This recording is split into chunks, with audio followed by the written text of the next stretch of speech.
नमस्कार दोस्तों, कैसे हैं आप सब? मैं हूं यशवंत कुमार। अभी आप लोगों के 12th बोर्ड का एग्जाम काफी नजदीक आ गया हुआ है। बस कुछ ही दिन शेष बचे हैं।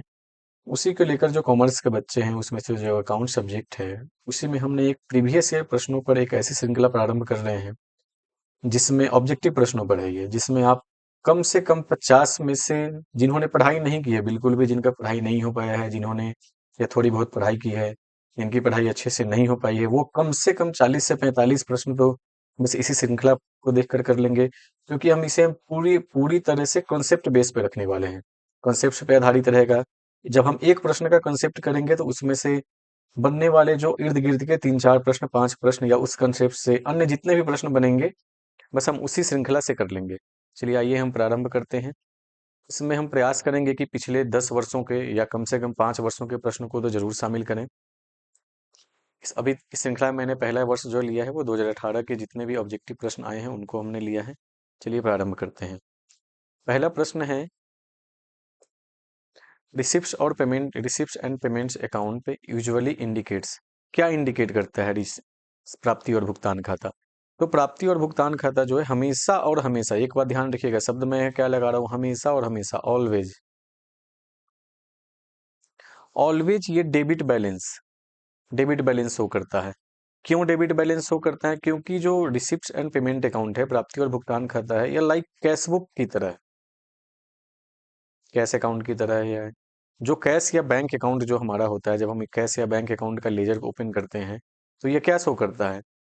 हमेशा और हमेशा जो है डेबिट बैलेंस शो करता है। क्यों? क्योंकि जब तक आपके पास कैश होगा नहीं तब तक आप किसी को पेमेंट नहीं कर पाएंगे। अगर आपके पास लाइक 10,000 रुपये कैश है, इसमें से आपने किसी को 9,000 रुपये पे कर दिया, तो आपके पास कितना बैलेंस बचा? 1,000। यही तो है डेबिट बैलेंस। तो प्राप्ति और भुगतान खाता क्या शो करता है? हमेशा सामान्यतः क्या दर्शाएगा? ये डेबिट बैलेंस को दर्शाता है। अब चलिए प्राप्ति और भुगतान खाता को यहीं पे समझ लेते हैं, कि इसके कंसेप्ट को समझ लेते हैं, ताकि इससे आने वाले जितने भी प्रश्न बनेंगे उसके हम यहाँ ऑब्जेक्टिव को, और जो इसके छोटे छोटे जो 1, 2 नंबर 3 नंबर के जो आपके रिटन प्रश्न आते हैं वो भी आपका इसी से क्लियर हो जाएगा। रिसिप्ट एंड पेमेंट अकाउंट कौन बनाता है? तो यह एनपीओ बनाती है। एनपीओ सामान्यतः कौन कौन से अकाउंट बनाती है? Receipt and payment account, income and expenditure account और बैलेंस शीट। यह ट्रेडिंग पीएल बैलेंस शीट नहीं बनाती है। क्यों? क्योंकि इनपीओ का काम क्या होता है? इनका काम है परोपकार करना, समाज में परोपकार की भावना से ये करते हैं। इनका उद्देश्य लाभ कमाना नहीं होता है। उद्देश्य लाभ कमाना नहीं होता है। हाँ, किसी किसी एनपीओ को लाभ हो जाता है, लेकिन इनका उद्देश्य लाभ कमाना नहीं होता है। रिसिप्ट और पेमेंट अकाउंट जो है, इसमें हम क्या रिकॉर्ड करते हैं? रिसिप्ट ऑन पेमेंट अकाउंट में हम क्या रिकॉर्ड करते हैं? तो इसमें जो हम कैश ट्रांजेक्शन को रिकॉर्ड करते हैं। जितने भी कैश ट्रांजेक्शन हो उनको हम इसमें रिकॉर्ड करते हैं। कैसा कैश ट्रांजेक्शन? जितना जो हम ड्यूरिंग द पीरियड के लिए,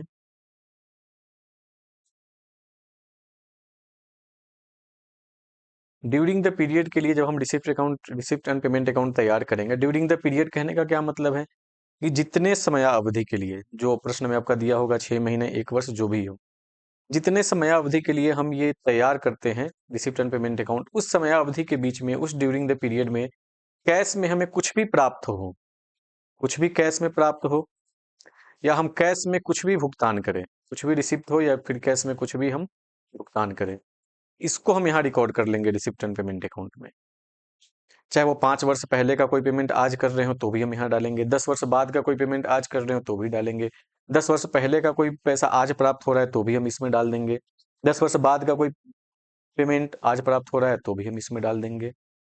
इसमें हम सिर्फ ये बात ध्यान रखिएगा दोस्तों, मित्रों, कि इसमें हम सिर्फ कैश ट्रांजेक्शन को रिकॉर्ड करते हैं। दूसरा पॉइंट इसमें क्या है? चाहे वो रेवेन्यू नेचर का हो या फिर कैपिटल नेचर का हो, हमें कोई मतलब नहीं है।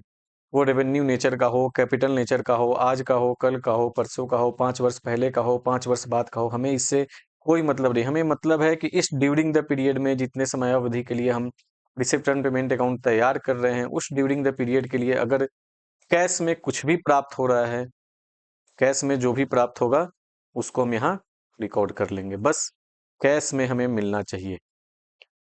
इससे समझ में आ गया होगा कि ये कितना मजेदार रहने वाला है। इससे क्या होगा, अब आपका इस तरीके से समझने से क्या होगा, इस कॉन्सेप्ट को लेकर चलेंगे हम, तो एक प्राप्ति और भुगतान खाता से अब जितने भी प्रश्न आएंगे आप उनको यहाँ पे कर पाएंगे।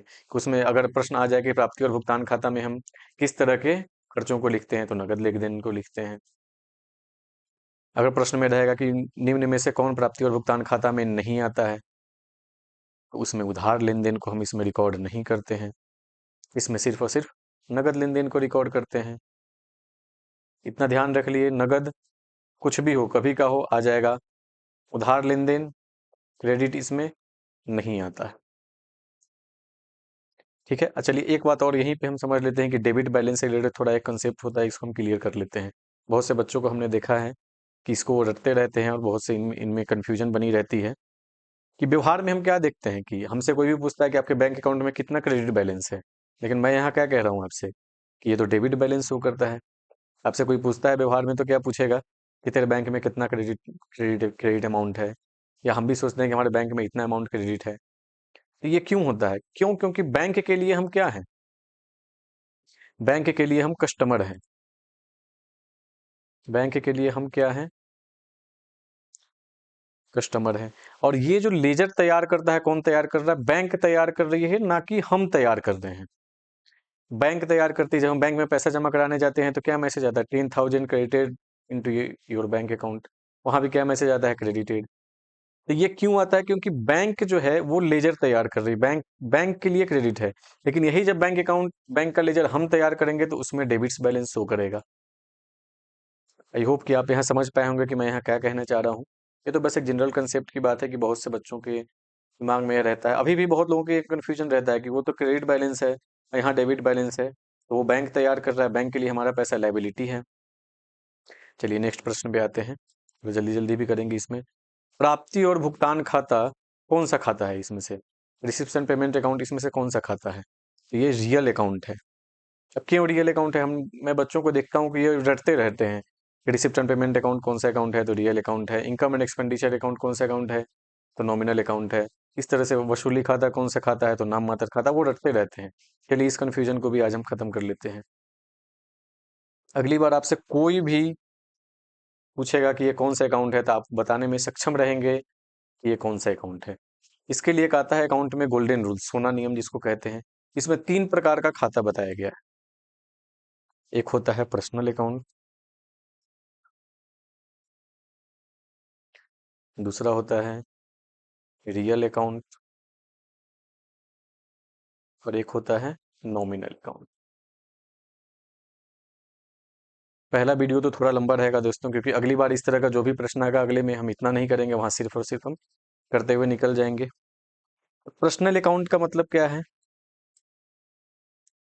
कि जो भी खाता जो किसी पर्सन से संबंधित हो, ऐसा अकाउंट जो किसी पर्सन से संबंधित है, उसे वो क्या है? पर्सनल अकाउंट है। रियल अकाउंट संपत्ति से संबंधित, एसेट्स से संबंधित। अब आपको यहाँ एसेट्स की परिभाषा पता होनी चाहिए कि एसेट्स क्या होता है, क्योंकि ये क्लासरूम तो है नहीं, नहीं तो गोल्डन रूल पे ही 2-3 घंटे की क्लास तो मिनिमम चलती ही चलती है। नॉमिनल अकाउंट नाम मात्र, जिसमें हम एक्सपेंस, लॉसेस, इनकम और प्रॉफिट इसको रिकॉर्ड करते हैं। पर्सनल अकाउंट किससे संबंधित होता है? किसी पर्सन से संबंधित होता है। रियल अकाउंट संपत्ति से संबंधित होता है। Nominal account expense, loss, income, profit इनसे संबंधित होता है। इसका क्या नियम है? तो इसका नियम है debit the receiver, debit the receiver, credit the giver. कितनी अच्छी राइमिंग है, debit the receiver, credit the giver. माफ कीजिएगा दोस्तों, इस पर अच्छी राइटिंग नहीं बन रही है, वैसे मेरी राइटिंग बुरी है नहीं। रियल अकाउंट का क्या नियम है? Debit what comes in, credit what goes out. Personal account का मतलब पाने वाले व्यक्ति को डेबिट, देने वाला जो व्यक्ति है उसको हम क्रेडिट करते हैं। जो भी संपत्ति आती है उसको नाम यानी कि डेबिट, जो संपत्ति जाती है उसे हम क्रेडिट करते हैं। नॉमिनल अकाउंट में ऑल एक्सपेंसेस एंड लॉसेज, जितना भी एक्सपेंस है, लॉस है, उसको हम डेबिट करते हैं। All incomes and profit, profit को हम क्रेडिट करते हैं। ठीक है, समझ में आया? एक बार फिर से रिवीजन कर लेते हैं। पर्सनल अकाउंट जो खाता व्यक्ति से संबंधित हो, रियल अकाउंट जो संपत्ति से संबंधित हो, जिनमें हम संपत्तियों का लेन देन करते हैं, वो संपत्ति account, real account, nominal account जिसमें हम expense, losses, income and profit को रिकॉर्ड करते हैं। यहाँ पे एक छोटा सा ट्रिक है पर्सनल अकाउंट में कि पर्सन कौन कौन सा, एक तो हम लोग हो गए पर्सन, राम श्याम सीता गीता, ये हो गए पर्सन। और दूसरा पर्सन कौन होता है? एक आर्टिफिशियल पर्सन भी होता है। कंपनी में आप पढ़ते हैं जिनको कानून द्वारा मान्यता प्राप्त होती है, वो आर्टिफिशियल पर्सन, कृत्रिम व्यक्ति। जैसे कानून किसको किस, जैसे LIC, SBI, कोई भी पब्लिक कंपनी, ये सब क्या है? आर्टिफिशियल पर्सन है। तो ये भी अगर LIC अकाउंट है, कहीं पूछ ले LIC अकाउंट कौन सा खाता है, तो ये पर्सनल अकाउंट हो जाएगा। SBI अकाउंट कौन सा खाता है, पर्सनल अकाउंट होता है। एक यहाँ पे हम छोटा सा ट्रिक समझ लेते हैं पर्सनल अकाउंट को लेकर। किसी को कुछ लेना हो पर्सनल अकाउंट में, पर्सनल अकाउंट को कैसे तय करेंगे? क्योंकि यह पर्सनल अकाउंट है, दो दो लाइन से यहाँ से। एक पहला लाइन कि किसी को कुछ लेना हो, जब भी पर्सनल अकाउंट को तय करना हो तो हम प्रश्न पूछेंगे खुद से, किसी को कुछ लेना है क्या, या किसी को कुछ देना है क्या। जैसे ही ये निकल के आ जाएगा तो वहां पे हम पर्सनल अकाउंट लगा देंगे कि ये पर्सनल अकाउंट है। रियल अकाउंट जो संपत्ति से, जो भी फिजिकल संपत्ति है, जो उससे से रिलेटेड जो भी हम देखेंगे कि संपत्ति का लेखा जोखा रख रहे हैं जिस अकाउंट में, उसको रियल अकाउंट कह देंगे। नॉमिनल अकाउंट यही चार चीज है, एक्सपेंस, लॉस, इनकम, प्रॉफिट, जो इससे रिलेटेड होगा। ऐसा अकाउंट जो इनके लिए हम बनाएंगे, एक्सपेंस के लिए, लॉसेस के रिकॉर्ड करने के लिए, इनकम के लिए, प्रॉफिट के लिए, तो वो कौन सा अकाउंट हो जाएगा? नॉमिनल अकाउंट हो जाएगा। आई होप कि इसको समझ में आया होगा। अच्छा, एक चीज और छोटा सा समझ लेते हैं, ये सब थोड़ा पेचीदा तो हो जाएगा लेकिन मैं प्रयास करता हूँ कि आपके लिए क्लियर कर दूं कि एसेट देखते, जो भी एसेट्स है, एसेट का मतलब नहीं है कि वो रियल अकाउंट है। कैसे मैं ये बात क्यों कह रहा हूं? कोई आउटस्टैंडिंग एक्सपेंस है, ठीक है, या फिर कोई आउटस्टैंडिंग इनकम है। आउटस्टैंडिंग इनकम हमारे लिए क्या है? कोई बकाया इनकम रह गया तो हमारे लिए संपत्ति हो गई। तो इसका मतलब ये नहीं है कि ये रियल अकाउंट हो गया, नहीं। ये जहां भी हम आउटस्टैंडिंग शब्द देखेंगे, थोड़ा सा आप यहाँ पे याद कर लीजिएगा मित्रों, कि जहां भी हम आउटस्टैंडिंग शब्द देखेंगे वहां हम रिप्रेजेंटेटिव पर्सनल अकाउंट लगा देंगे। ये होता है representative personal account. Personal account में तीन तरह का हो गया, एक जो पर्सन से संबंधित है, दूसरा आर्टिफिशियल पर्सन से, और तीसरा रिप्रेजेंटेटिव पर्सनल अकाउंट। जैसे आउटस्टैंडिंग इनकम, आउटस्टैंडिंग एक्सपेंसेस, जो भी रह जाएगा वो रिप्रेजेंटेटिव पर्सनल अकाउंट होता है। क्यों? क्योंकि किसी से पैसा लेना है, वही फिर दो प्रश्न, किसी को कुछ लेना हो या किसी को कुछ देना हो। किसी से हमें पैसा लेना है, कोई किसी से कौन है? कोई व्यक्ति है, तो पर्सनल अकाउंट हो जाएगा। किसी को कुछ देना है तो कौन? किसी को मतलब कौन? किसी व्यक्ति को, तो वहां भी पर्सनल अकाउंट हो जाएगा। इसीलिए इसमें हम क्या करते हैं? पर्सनल अकाउंट लगाते हैं। रिप्रेजेंट, लेकिन उसके लिए एक स्पेशल नाम है, रिप्रेजेंटेटिव पर्सनल अकाउंट। तो प्राप्ति और भुगतान खाता कौन सा खाता है? इसमें हम क्या कर रहे हैं? कैश लेन देन को रिकॉर्ड कर रहे हैं, कैश ट्रांजेक्शन को रिकॉर्ड कर रहे हैं। तो ये कौन सा खाता हो गया? रियल अकाउंट हो गया। ये थोड़ा लंबा इसलिए गया है दोस्तों की अब इससे संबंधित अब आगे जितना भी आएगा वहां हम इस गोल्डन रूल को समझेंगे नहीं, बस आसानी से हम निकलते चलेंगे। अब देखिए यहीं पे आ गया, बकाया चंदा है। बकाया चंदा हमारे लिए क्या है? सबसे पहले चंदा हमारे लिए क्या है? ये हमारे लिए इनकम है। चंदा, चंदा अगर हमें ड्यूरिंग द पीरियड में प्राप्त हो जाए, जिस समय के लिए हम अकाउंट तैयार कर रहे हैं, इनकम एंड एक्सपेंडिचर अकाउंट, तो वो हमारे लिए क्या होता है? इनकम। अब किसी से कुछ पैसा लेना है, वो इनकम है। अब वो पैसा नहीं दिया, बकाया रह गया, आउटस्टैंडिंग हो गया, तो ये हमारे लिए क्या बन गया? संपत्ति। तो बकाया चंदा हमारे लिए, आपको किसी से पैसा लेना हो तो आपके लिए क्या है? दायित्व है क्या? नहीं। आय कब होगा? जब ड्यूरिंग द पीरियड में मिल रहा है, जिसे किसी इंटरेस्ट लेना है, जितने पीरियड में वहां मिल जाए तो आय हो जाएगा। तो यहाँ आय भी नहीं होगा, वो टाइम पीरियड क्रॉस कर चुका है, तो हमारे लिए क्या हो गया? संपत्ति हो गया। चलिए नेक्स्ट पे आते हैं। पुरस्कार कोष से संबंधित आय एवं व्यय को दिखाया जाता है। Income and expenses related to the prize fund सोजिंग। अब यहाँ पे देखते हैं, इनका प्राइज फंड जो है, ये क्या है? एक प्रकार का स्पेशल फंड है। ये सब मैं जो बोल रहा हूं आप इसको याद करते चलिएगा। स्पेशल फंड, स्पेशल फंड में क्या होता है? कोई भी जो स्पेशल फंड होगा, इसका जो एक्सपेंस होगा या इससे रिलेटेड कोई इनकम होगा, फिर से ध्यान से सुनिएगा, प्राइज फंड क्या है? एक प्रकार का विशेष फंड है। विशेष फंड का क्या ट्रीटमेंट करते हैं हम कि इससे रिलेटेड जो भी एक्सपेंस होता है, इससे रिलेटेड जो भी इनकम होता है, इसको हम इसी फंड में से ऐड और लेस करते हैं। प्राइज फंड का जो एक्सपेंस होगा इसी में से लेस कर देंगे, इसी में ऐड कर देंगे क्या, जो इससे हमें इनकम प्राप्त होगा, कोई इंटरेस्ट वगैरह इससे आ रहा है तो इसी में हम ऐड कर देंगे। क्योंकि स्पेशल फंड का जो भी ट्रीटमेंट होता है वो हम उसी में उससे रिलेटेड इनकम को उसी में ऐड करते हैं और इससे उससे रिलेटेड एक्सपेंसेज को हम उसी में से लेस करते हैं। ये स्पेशल फंड के केस में ये रूल होता है। तो इसमें हम क्या करेंगे, तो आप देखिए इसमें ये कहाँ जाएगा, आय व्यय खाता में जाएगा नहीं। क्यों? क्योंकि पुरस्कार कोष क्या है? एक प्रकार का स्पेशल फंड है। चिट्ठे के संपत्ति पक्ष में नहीं, संपत्ति पक्ष में नहीं लिखते हैं, क्योंकि जो भी फंड होता है हम कहाँ लिखते हैं? बैलेंस शीट के दायित्व पक्ष में इसको लिखते हैं, जितने ही प्रकार का फंड है हमारे। अब दायित्व पक्ष में क्यों लिखते हैं, एक छोटा सा ये भी समझ लेते हैं। क्योंकि जो एनपीओ है, एनपीओ को कोई अगर पैसा दे रहा है, मैंने दिया कि 1 लाख रुपए दिए कि आपको इससे पुरस्कार बांटना है, प्राइज फंड हो गया ये, तब इससे वो क्या करेंगे? पुरस्कार ही बांटेंगे। तो इसको वो एक्सपेंस में नहीं दिखा सकते। इस वर्ष मान लीजिए उन्होंने 10,000 रुपए का प्राइज अगर बांट दिया है, तो ये क्या हो गया? अब इसके पास कितना बैलेंस बचा है इसमें? 90,000, इसी में से वो लेस करते हैं। तो और ये इनके लिए लायबिलिटी क्यों है? क्योंकि उनका वो पैसा नहीं है, उनको मैंने दिया है एनपीओ को कि आप इससे प्राइज बांटिए, किसी कहीं पे जाके आप इससे परोपकार कीजिए, तो इस उनके लिए क्या हो गया? लायबिलिटी हो गया। तो कहाँ जाएगा? चिट्ठे के, लायबिलिटी को कहाँ दिखाते हैं? तो चिट्ठे के दायित्व पक्ष में।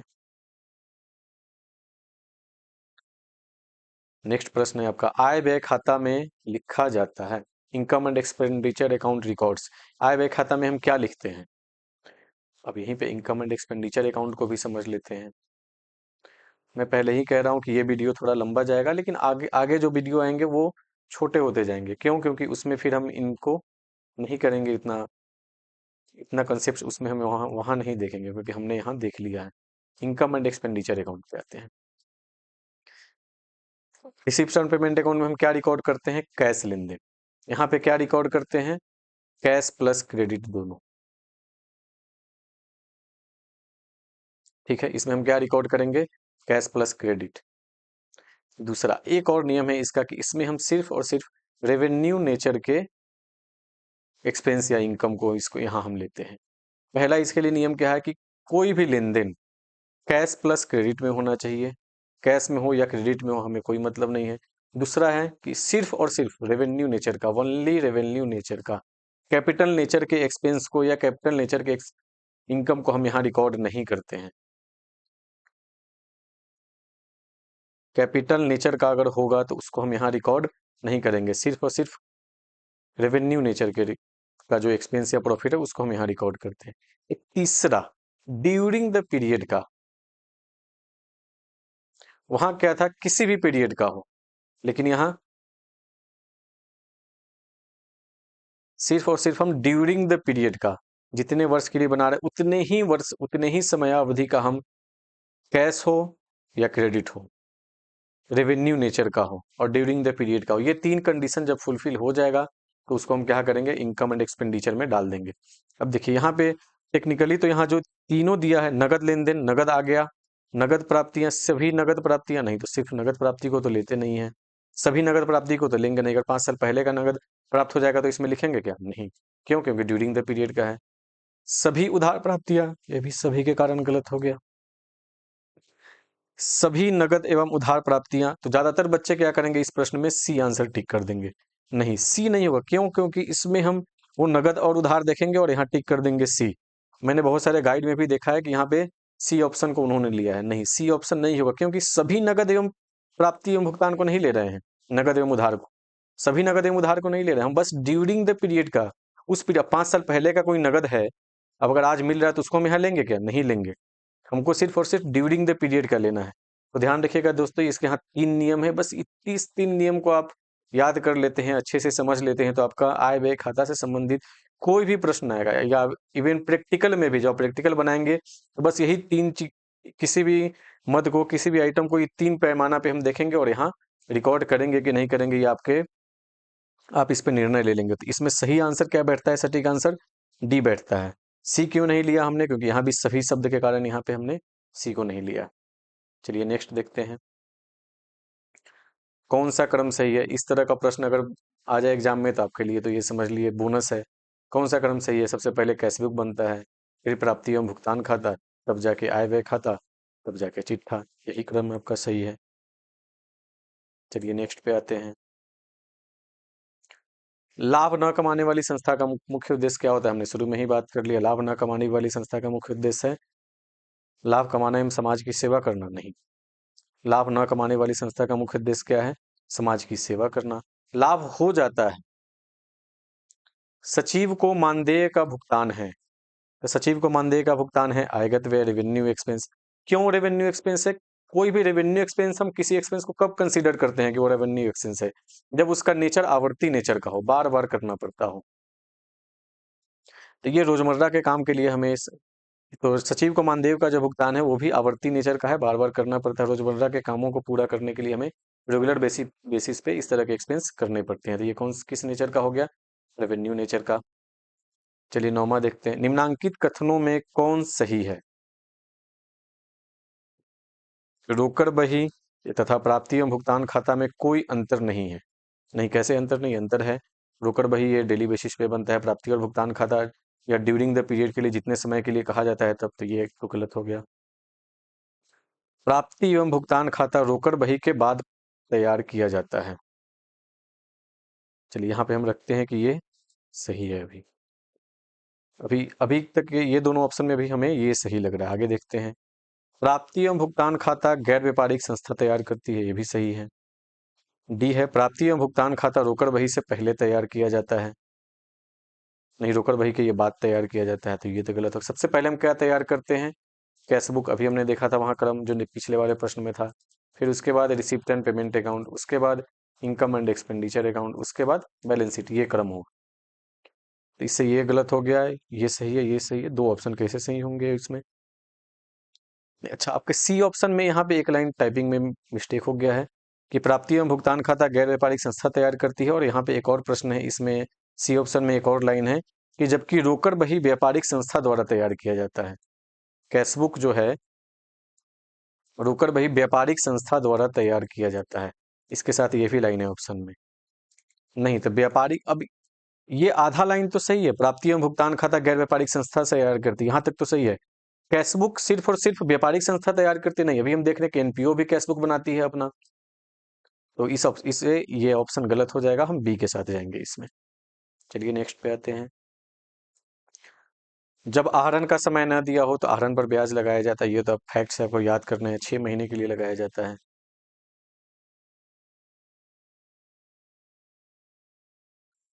इसमें चलिए, इसमें थोड़ा सा और दो चार जो प्रश्न बन सकते हैं ऑब्जेक्टिव, उसको भी कर लेते हैं। 6 महीने के लिए हम कब लगाते हैं? जब आहरण पर ब्याज उसका समय नहीं दिया हो तब। समय न दिया हो तो आहरण पर ब्याज हम 6 महीने का लगाएंगे। क्यों? क्योंकि हम मान लेते हैं कि पूरे साल में बराबर बराबर हुई है, उसके एवरेज के आधार पे हम 12th मंथ का एवरेज लेकर उसको हम 6 महीने का कर देते हैं। अगर प्रश्न में जब क्वार्टरली दिया हो, तिमाही, क्वार्टरली दे, तब हम 6.5 महीने का ब्याज लगाएंगे। अगर प्रश्न में दे दिया हो कि साल के शुरू में, अगर करता हो, डेट दे दिया हो कि साल के शुरू में, तो यहाँ पे हम 12 मंथ का ब्याज लगाते हैं, फिर 12th मंथ का ब्याज लगाएंगे। चलिए नेक्स्ट प्रश्न पे आते हैं अपने।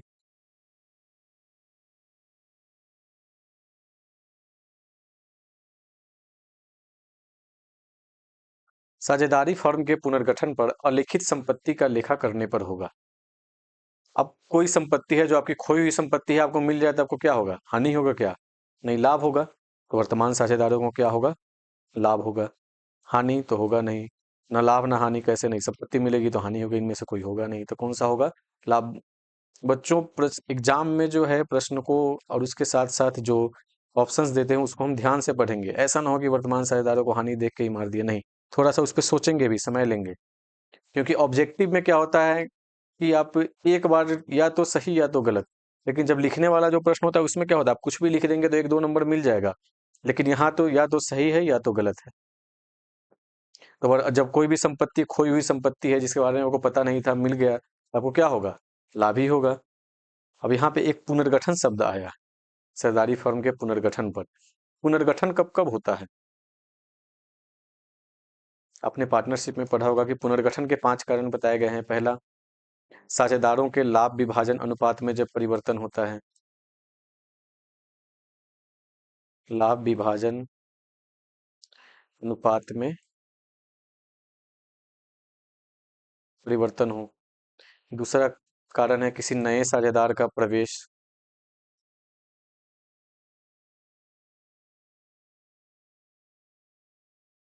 तीसरा कारण है किसी साझेदार का अवकाश ग्रहण।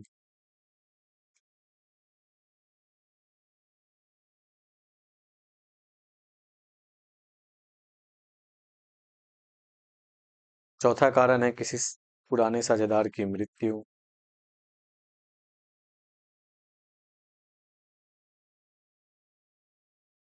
और पांचवा कारण है दो या दो से अधिक साझेदारी फर्मों का एकीकरण।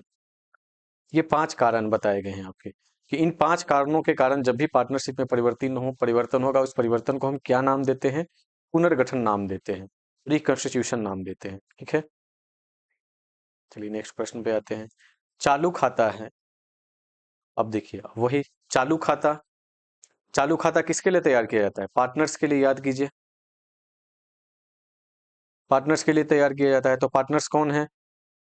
कोई ना कोई पर्सन है भाई। पर्सन है, व्यक्ति को रिप्रेजेंट कर रहा है, तो कौन सा अकाउंट हो जाएगा? Personal account. देखिए यहाँ कितना जल्दी कर लिया हम, जब हमने गोल्डन रूल समझ लिया है तो व्यक्तिगत खाता हो जाएगा।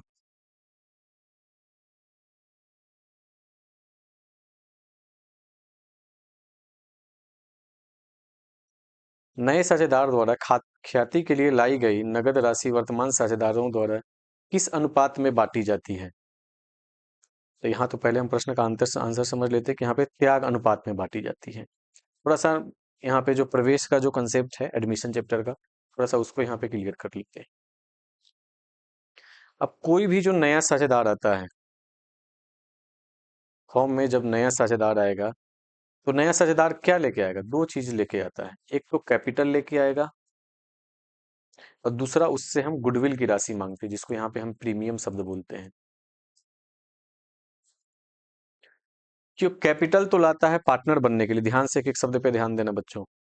नया साझेदार जो राशि लाता है, कैपिटल लाएगा वो पार्टनर बनने के लिए, और जो प्रीमियम लाता है वो किस लिए लाता है? लाभ में हिस्सा पाने के लिए। क्यों उससे हम गुडविल या प्रीमियम की राशि का डिमांड करते हैं? नए साझेदार से हम ख्याति की राशि का डिमांड क्यों करते हैं? क्यों? क्योंकि जो भी पुराने साझेदार हैं उन्होंने पिछले 5 वर्षों से 10 वर्षों से बिजनेस पे वो क्या कर रहे हैं? अपनी मेहनत के द्वारा उन्होंने क्या किया है? बिजनेस को इस प्रकार से सजाया है कि उन्हें कुछ लाभ हो रहा है। जैसे 1 लाख ही लाभ हो रहा होगा, 50 शेयर लाभ हो रहा होगा, जितना भी लाभ हो रहा होगा, अगर 2 लोग हैं तो उस इन्हीं 2 लोगों का हिस्सा होगा 50,000 या 50,000, जो भी होगा, जो भी उनका रेशियो होगा, मान लो बराबर का है तो 50-50 शेयर ले रहे हैं। अब कोई इसमें तीसरा पर्सन एंट्री कर गया, थर्ड पर्सन, जैसे ही आएगा उसको इस 1 लाख में से उसको भी लाभ मिलने लगेगा, जितने पार्ट के लिए हुआ है। मान लो दो दो एक का कर लिया उन्होंने, तो ये जो 1 लाख का हिस्सा है वो किसको मिलेगा? नया साझेदार को मिलेगा। तो ये दोनों क्या कर रहे हैं? यहाँ पे त्याग कर रहे हैं। ये दोनों यहाँ पे क्या कर रहे हैं? सेक्रीफाइस कर रहे हैं। सेक्रीफाइस कर रहे हैं, तो इसी त्याग के बदले में वो क्या दे रहे हैं? प्रीमियम की राशि या ख्याति की राशि दिए हैं। उन्होंने जो मेहनत करा है बिजनेस को बनाने के लिए, ताकि वो कुछ अभी लाभ कमा रहा है, तो उसके लिए वो क्या करेंगे? त्याग अनुपात में बांटेंगे। समझ में आया मित्रों? चलिए आगे चलते हैं। ए, बी और सी 3 साझेदार हैं जो लाभ एवं हानियों को 4-3-2 के अनुपात में बांटते हैं। डी को 1/10 भाग के लिए प्रवेश किया जाता है, तो नया अनुपात क्या होगा?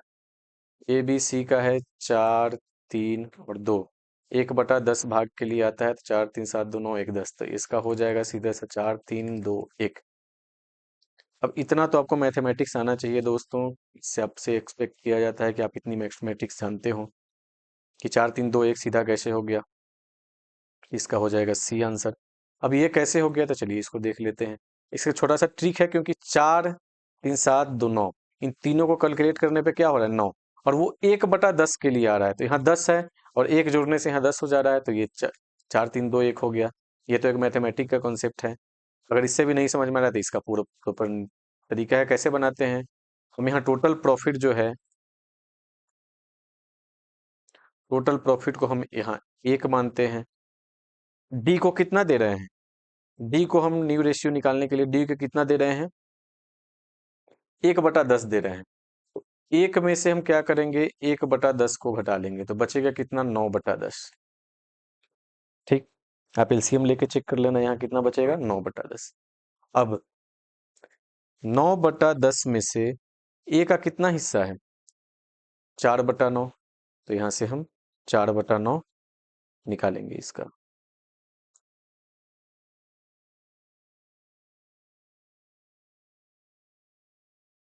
जो बचा हुआ हिस्सा है, जो रिमेनिंग है डी के घटाने के बाद 9/10 का 4/9 निकालेंगे तो कितना आएगा इसका,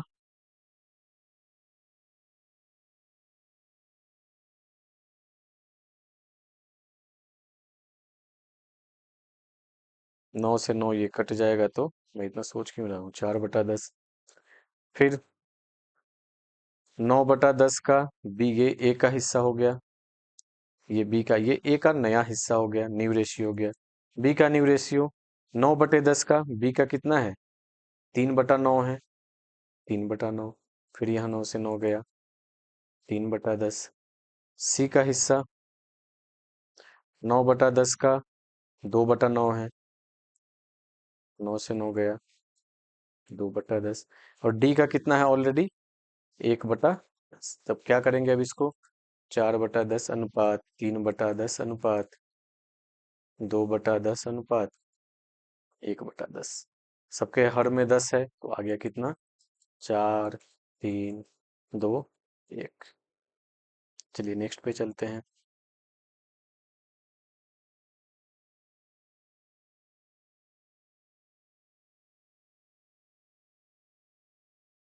कार्य निष्पादक को साझेदार की मृत्यु तिथि से देय राशि पर निम्न दर से ब्याज होगा। तो ये तो आपका फैक्ट्स है कि अगर पार्टनरशिप एक्ट नहीं है, उसमें पार्टनरशिप डीड नहीं है, तो 6% से देंगे, या फिर पार्टनरशिप डीड में कोई अगर उन्होंने तय करा है तो उस बेसिस पे जाएगा। नंबर है 16, 15 कर लिया था हमने, अब 16 को देखते हैं। वसूली खाता है, रियलाइजेशन अकाउंट। फिर से अगेन गोल्डन रूल यहाँ लगाएंगे हम। रियलाइजेशन अकाउंट कौन सा अकाउंट है, इसमें हम क्या निकालते हैं, एक्सपेंसेज एंड लॉसेज निकालने के लिए होता है, प्रॉफिट या फिर एक लॉस निकालने के लिए होता है, तो कौन सा अकाउंट हो जाएगा, नॉमिनल अकाउंट हो जाएगा ये। रटने की जरूरत ही नहीं है, अगर गोल्डन रूल आपका क्लियर है, आपने अच्छे से पढ़ा है गोल्डन रूल तो। साझेदारी फॉर्म, साझेदारों द्वारा फॉर्म का ऐच्छिक समापन किया जा सकता है, बहुमत के आधार पर कर सकते हैं। पार्टनरशिप डीड बता, पार्टनरशिप एक्ट है कि साझेदारी फॉर्मों का अगर ऐच्छिक समापन करना है तो बहुमत के आधार पे होगा। 17 की ए हो जाएगा। जब गैर अभिलेखित दायित्वों का भुगतान किया जाता है तो उसे हम कहाँ दर्शाते हैं, गैर अभिलेखित दायित्व, जिनका लेखा नहीं था लेकिन वो दायित्व आ गया, तो आपके लिए क्या होगा, जैसे कोई संपत्ति आपको पता नहीं है मिल जाए तो आपके लिए प्रॉफिट है। अगर कोई ऐसी दायित्व, कोई ऐसा दायित्व सामने आ गया जो आपको पता नहीं था लेकिन भुगतान करना है, तो आपके लिए क्या हो गया, लॉस हो गया। तो लॉस को हम कहाँ दर्शाएंगे, वसूली खाता के नाम पक्ष में, debit side of realisation account, हाँ यही लग रहा है। Debit side of bank account, bank account में क्यों जाएगा भाई, वसूली खाता के जमा पक्ष में, जमा पक्ष में ये जाएगा नहीं। नॉमिनल अकाउंट का रूल क्या होता है, all expenses and losses debit credited, all expenses and losses debit, और इनकम्स एंड प्रॉफिट क्रेडिट। ये क्या है आपके लिए, लॉस है, तो लॉस को कहाँ लेगा, डेबिट साइड में। हर चीज दोस्तों अकाउंट्स में नियम पे है, जो आप नियम ढंग से पढ़े हो, आपने समझा हुआ है कंसेप्ट को, तो आपका आंसर आसानी से निकल जाएगा। बैंक खाता के जमा पक्ष में ये होगा नहीं। चलिए नेक्स्ट पे। कंपनी के स्वामी कौन होते हैं, जो भी अंशधारी होगा वो कंपनी के स्वामी होता है। कौन सा अंशधारी, इक्विटी शेयर होल्डर, क्योंकि सारा रिस्क यही लेता है, इनके पास ये रिस्क ले रहे हैं, और इनके पास आपने कंपनी में पढ़ा होगा कि इनके पास वोटिंग राइट्स होता है। ये होगा नहीं, ऋण पत्रधारी तो ये भी नहीं होगा, ए एवं बी दोनों ये भी नहीं होगा। सिर्फ और सिर्फ समता अंशधारी जो है कंपनी के स्वामी होते हैं।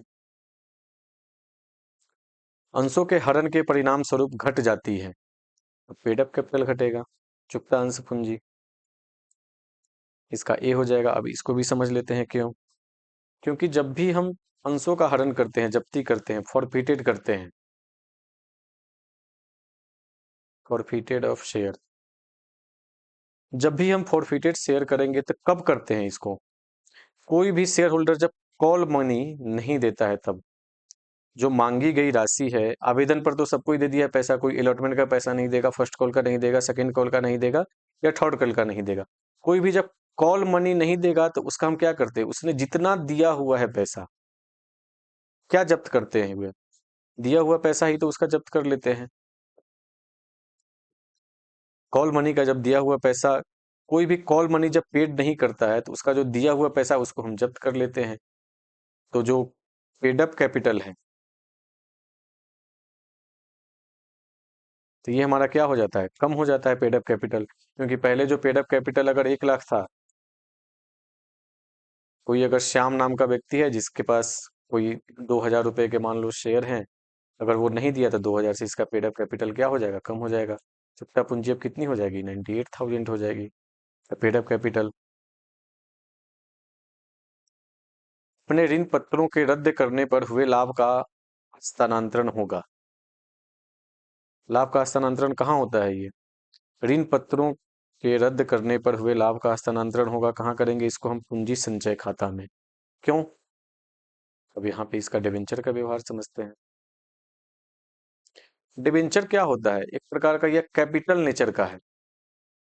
इसका नेचर कहता है कैसा है? कैपिटल स्ट्रक्चर है ये डिबेंचर। अब जब भी ऋण पत्र का हम निर्गमन करते हैं, या तो हम प्रीमियम पे करते हैं या डिस्काउंट पे करते हैं। ऋण पत्रों का निर्गमन प्रीमियम पे करते हैं तो हमारे लिए क्या होता है वो? अच्छा, पहले इसको अब इतना इतना लंबा में नहीं जाते हैं, नहीं तो ये काफी लंबी वीडियो हो जाएगी। हम बस इतना समझाना चाह रहे हैं आपको कि डिवेंचर क्या है? कैपिटल नेचर का है। कैपिटल नेचर से रिलेटेड कोई भी प्रॉफिट होगा या इनकम होगा, वो भी क्या होगा? Capital loss. कोई अगर लॉस होता है, एक्सपेंस होता है, तो कैपिटल एक्सपेंस या कैपिटल लॉस। इससे रिलेटेड कोई प्रॉफिट होगा तो क्या होगा? कैपिटल प्रॉफिट होगा। इसको हम कहाँ भेजेंगे? जब भी जो कैपिटल नेचर का है तो उसको हम कहाँ डालेंगे? ऋण पत्रों पर रद्द करने पर हुए लाभ का हस्तांतरण कहाँ हो जाएगा? कैपिटल प्रॉफिट है तो कैपिटल रिजर्व में जाएगा। लाभ हानि खाता में तो कैपिटल नेचर का जाता ही नहीं है, बिल्कुल नहीं जाता है। पीएल एप्रोप्रिएशन अकाउंट तो ये क्यों बनाते हैं हम लोग? ये तो सिर्फ साझेदारों के बीच लाभ विभाजन लाभ हानि का विभाजन करने के लिए बनाते हैं। तो ये होगा नहीं। सामान्य संचय में जाएगा नहीं, क्यों? क्योंकि ये कैपिटल नेचर का है। सिंकिंग फंड निवेश पर ब्याज को क्रेडिट किया जाता है तो कहाँ करेंगे? सिंकिंग फंड निवेश खाता में करेंगे? नहीं, सिंकिंग फंड निवेश खाता में नहीं, सिंकिंग फंड खाता में करेंगे। देखिए दोस्तों, इसीलिए मैं कह रहा हूँ कि ऑप्शन को अच्छे से पढ़िएगा। मैंने इस पे ध्यान नहीं दिया, सीधा मैं यहाँ चला गया था। इसीलिए ऑप्शंस को ध्यान से पढ़ना बहुत जरूरी है। एग्जाम में पेशेंस के साथ ऑप्शंस को पढ़िएगा। कोई प्रश्न ना आए, थोड़ा भी डाउट लगे, छोड़ दीजिएगा। क्यों? क्योंकि अब तो प्रश्न में, अब तो एग्जाम में 100 ऑब्जेक्टिव देता है आपको। 100 प्रश्नों में से 50 ऑब्जेक्टिव करने हैं। ये जो 2018 अभी जो जो सीरीज चल रही है, जो 18 का प्रश्न चल रहा है, उसमें 50 प्रश्न था, इन्हीं में से 50 प्रश्न करने हैं। धीरे धीरे एग्जाम को इजी बना दिया गया है सरकार द्वारा। न्यू एजुकेशन पॉलिसी लाई गई, उसके बाद से क्या कर दिया, एग्जाम को बच्चों के अनुरूप लाना है कि बच्चे फेल ना हो पाए। इसमें थोड़ा भी डाउट लगे किसी प्रश्न में, उस प्रश्न को स्किप कर देना, नेक्स्ट प्रश्न पे चले जाना। सिकिंग फॉर निवेश ब्याज को कहाँ क्रेडिट करते हैं हम? इसी खाते में करते हैं। क्यों? तो क्योंकि वही याद कीजिए, स्पेशल फंड वाला रूल। स्पेशल फंड का कोई भी इनकम इसी में ऐड करेंगे, इससे जो ब्याज आया इसी में ऐड करेंगे, इससे रिलेटेड कोई भी एक्सपेंस इसी में से लेस करेंगे। वहां हमने करा हुआ है, स्पेशल फंड है तो। ऋण पत्रों के निर्गमन पर कटौती है, क्या है? स्थायी संपत्ति, संपत्ति तो होगा नहीं। चालू संपत्ति नहीं। वास्तविक संपत्ति, वास्तविक तो भूल के भी नहीं होगा भाई। तो कौन सा बच गया एक हमारे लिए? कृत्रिम संपत्ति। क्यों है कृत्रिम संपत्ति, इसको समझते हैं। डिबेंचर फिर से एक बार आ गया हमारे सामने। ये याद रखिएगा कि इससे होने वाला लाभ या प्रॉफिट, लाभ या हानि क्या होता है? कैपिटल नेचर का होता है। एक तो कंसेप्ट हमने इस पे समझ लिया है। दूसरा, अब इस पे जो डिस्काउंट, वही जो वहां पे हम शुरू करने जा रहे थे, discount on issue of debenture. जब हम किसी भी ऋण पत्रों को डिस्काउंट पर जारी करते हैं, यही है प्रश्न हमारा। Discount on issue of debenture जारी करते हैं, तो ये क्या हमारे लिए एक फिक्टिटियस एसेट्स है, कृत्रिम संपत्ति है। क्यों कृत्रिम संपत्ति है? क्योंकि इसमें जो है फ्यूचर में कोई एसेट्स जो है, एसेट्स जनरेट नहीं हो रहा है। कोई भी जो है इसमें फिजिकल एसेट्स जनरेट नहीं हो रहा है इसमें। ये एक प्रकार का क्या है, डिस्काउंट पे। अगर हम किसी चीज, अगर आपको आप किसी, आप 100 रुपए का कोई सामान खरीद के लाए, उसको आप 80 रुपए में बेच देते हो, किसी को 80 रुपए में दे देते हो, तो आपके लिए क्या है, हानि है। तो यहाँ डिवेंचर का जो है 100 रुपए का बेस प्राइस है, इसको हम अगर 80 रुपए में दे दिए तो 20 रुपए का क्या हो गया, ये लॉस है। तो ये यहाँ पे कौन सा लॉस है, कैपिटल नेचर का लॉस है। क्यों? क्योंकि ये कैपिटल है, तो कैपिटल नेचर का लॉस है। तो यहाँ पे ये किस प्रकार का है, एसेट्स है, तो कृत्रिम संपत्ति है, फिक्टिटियस एसेट्स है। हमारे लिए क्या हो गया, जब हम ह्यूज वॉल्यूम में अगर कोई हम क्या करते हैं, हमारे लिए लॉस हो जाता है, अकाउंटिंग में उसको हम क्या करते हैं, अकाउंटिंग में उसके लिए रूल है कि उसको हम एक फिक्टिटियस एसेट्स बना देते हैं, कृत्रिम संपत्ति बना देते हैं। क्यों ऐसा करते हैं? अगर हम एक ही बार में इसको पीएल में डाल देंगे, अगर मान लो कोई, अगर हमारे 10 लाख का लॉस हो गया, और एक ही साल के पीएल में अगर हम कोई पीएल का अपना पीएल अकाउंट बना रहे हैं, उसमें एक ही साल के पीएल में अगर हम ये पूरे 10 लाख को लॉस को अगर हम यहाँ सेटअप करने लग जाएं, तो जितने भी इस पीएल अकाउंट को देख के शेयर होल्डर हैं वो क्या हो जाएंगे, घबरा जाएंगे, और उस कंपनी से सारा पैसा अपना निकालने निकालने लगेंगे, विड्रॉ करने लगेंगे। इसीलिए अकाउंट में एक नियम बनाया गया कि जो इस प्रकार का जो लॉस होता है उसको फिक्टिटियस एसेट्स में ट्रांसफर कर दीजिए, और धीरे धीरे करके उनको आप क्या कीजिए, पीएल में डाल के धीरे धीरे आप जिस तरह का आपका नियम हो, उन्होंने बनाया होगा एमओ एओए में, जिस तरह का उन्होंने लिखा होगा, उसको धीरे धीरे करके इसको सेटअप कर लिए, सेटअप कर लीजिए। तो ये फिर से अगेन क्या हो गया, ये discount on issue of debenture एक प्रकार का कैपिटल लॉस है। तो क्या है ये हमारे लिए, कृत्रिम संपत्ति है। अब बहुत बच्चों के दिमाग में ये प्रश्न आ रहा होगा कि लॉस है तो संपत्ति कैसे हो गया, तो इसके फिर अलग कंसेप्ट है। इसमें जब हम चले जाएंगे तो ये वीडियो फिर बहुत लंबा हो जाएगा, देखना आपके लिए काफी बोझिल हो जाएगा। यहाँ पे मैंने छोटा सा समझाने का प्रयास किया है कि लॉस कैसे फिक्टिटियस एसेट्स होता है। क्यों? क्योंकि पीएल में नहीं डाल, पीएल में एक साल में हम नहीं डाल सकते हैं, इसीलिए। चलिए हम नेक्स्ट पे आते हैं। बैंक से लिए गए ऋण के लिए ऋण पत्रों को सहायक प्रतिभूति के रूप में निर्गमन किए जाने पर किस खाता को डेबिट किया जाएगा? तो ये डिबेंचर सस्पेंस अकाउंट। यहाँ पे बहुत लोग कहेंगे ऋण पत्र खाता नहीं, तो ऋण पत्र खाता नहीं होगा। क्यों नहीं होगा? क्योंकि यहाँ पे एक्चुअल में हम कोई डिबेंचर इशू नहीं कर रहे हैं।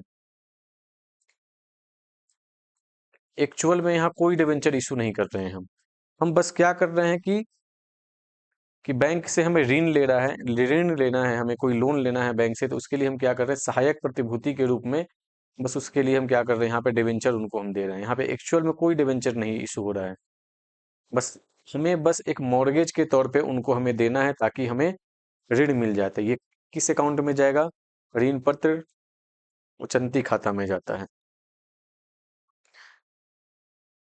चलिए नेक्स्ट पे आते हैं। सेबी के निर्देशों के अनुसार शोधन के पूर्व ऋण पत्रों के राशि का कितने प्रतिशत से ऋण पत्र शोधन कोष का निर्माण होता है?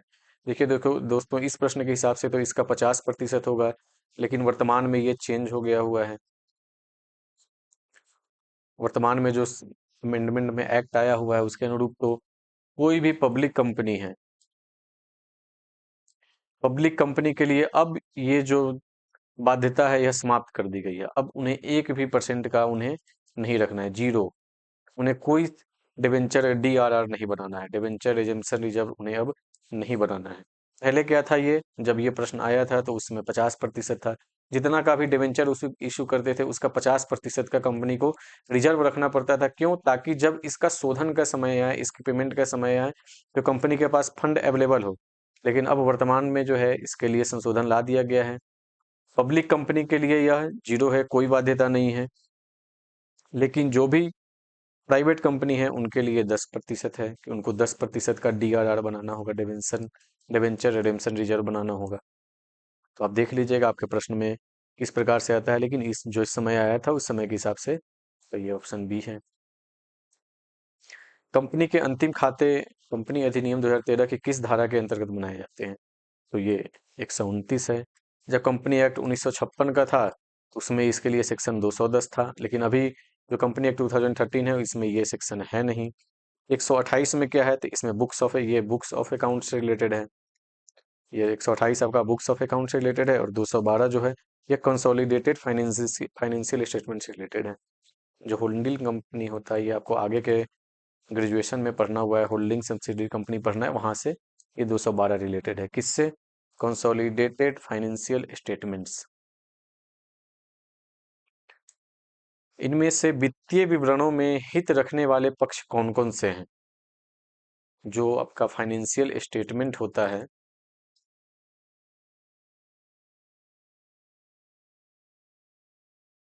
फाइनेंशियल स्टेटमेंट से किनका किनका हित जुड़ा हुआ है, किनका किनका इंटरेस्ट जुड़ा हुआ है? प्रबंधक का, हाँ प्रबंधक का हित जुड़ा है। वित्तीय संस्थाओं का, इनका भी हित जुड़ा हुआ है। लेनदार का, इनका भी हित जुड़ा हुआ है। इनमें से क्या हो जाएगा? सभी। बहुत सारे प्रश्न में, बहुत सारे मैंने गाइड में देखा है कि यहाँ पे आंसर उन्होंने सी लगाया है। कुछ हद तक सी भी सही है, लेकिन नहीं, ऐसा नहीं है कि प्रबंधक का नहीं है। प्रबंधक का भी है, वित्तीय संस्थाओं का भी है, लेनदार का भी हित जुड़ा हुआ है, क्योंकि इन सभी का हित जुड़ा हुआ है। वित्तीय संस्थाएं, क्योंकि वित्तीय संस्थाएं जो भी है, जिन्होंने पैसा लगाया हुआ है किसी फंड में, किसी कंपनी में, तो वो फाइनेंशियल स्टेटमेंट से उनका हित तो जुड़ा ही हुआ है, वे हमेशा देखते रहते हैं। मैनेजर्स का, उनका हित जुड़ा हुआ है, क्योंकि डे टू डे का ऑपरेशन यही देखते हैं। लेनदार कोई भी क्रेडिटर है, उनका भी हित जुड़ा हुआ है। इसीलिए यहाँ पे क्या हो जाएगा? इनमें से सभी। मैं यहाँ पे डी के साथ जाऊंगा। ऋण क्षमता अनुपात, डेप्ट इक्विटी रेशियो। अब यहाँ पे देखते हैं कि डेप्ट इक्विटी रेशियो क्या होता है। डेप्ट इक्विटी रेशियो का सूत्र क्या होता है? डेप्ट बटा इक्विटी। ऋण क्षमता अनुपात, इसमें से कौन सा अनुपात है? डेप्ट और इक्विटी। डेप्ट का मतलब क्या हुआ हमारे लिए? कर्ज। इक्विटी का मतलब क्या हुआ हमारे लिए? फंड। अब यहाँ पे, अब इसी से थोड़ा सा यहाँ से समझते हैं। तरलता अनुपात होगा नहीं, लिक्विडिटी रेशियो तो होगा नहीं। क्रियाशीलता अनुपात होगा नहीं, ऑपरेटिंग होगा नहीं। सॉल्वेंसी रेशियो होगा, शोधन क्षमता अनुपात। मतलब कि डेप्ट और इक्विटी का मतलब है, डेप्ट इक्विटी रेशियो का मतलब ही है कि कब निकाला जाता है। कंपनी चेक करती है कि उसके पास जितने भी जो कर्ज हैं, कर्जों का भुगतान करने के लिए जो है आवश्यक राशि उनके पास है कि नहीं है, उनके पास आवश्यक फंड अवेलेबल है कि नहीं है। इसी के लिए डेप्ट इक्विटी रेशियो निकाला जाता है, उनकी शोधन क्षमता के लिए। शोधन क्षमता चेक करती है उनकी, कि आपके पास जो ऋण है उनको आप चुका पाएंगे कि नहीं, आप उनका शोधन कर पाएंगे कि नहीं। तो डेप्ट इक्विटी रेशियो किससे संबंधित है? शोधन, कंपनी के शोधन क्षमता से संबंधित है। तो यह कौन सा अनुपात हो जाएगा? शोधन क्षमता अनुपात हो जाएगा। अगर आगे आएगा तो इसको और अच्छे से इसको समझेंगे। अच्छा, यहीं पे समझ लेते हैं लिक्विडिटी रेशियो किससे संबंधित है, और इक्विटी, एक्टिविटी रेशियो और ऑपरेटिंग रेशियो। तो लिक्विडिटी रेशियो नाम से ही क्लियर है कि तरलता से संबंधित है कंपनी के। ये शॉर्ट टर्म जो, ये क्या बताएगा? शॉर्ट टर्म एबिलिटी को दर्शाता है।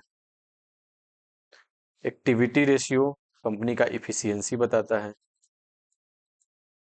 इफिशियंसी, या टर्नओवर से संबंधित होता है यह। ऑपरेटिंग रेशियो, ये ऑपरेटिंग कॉस्ट से संबंधित है।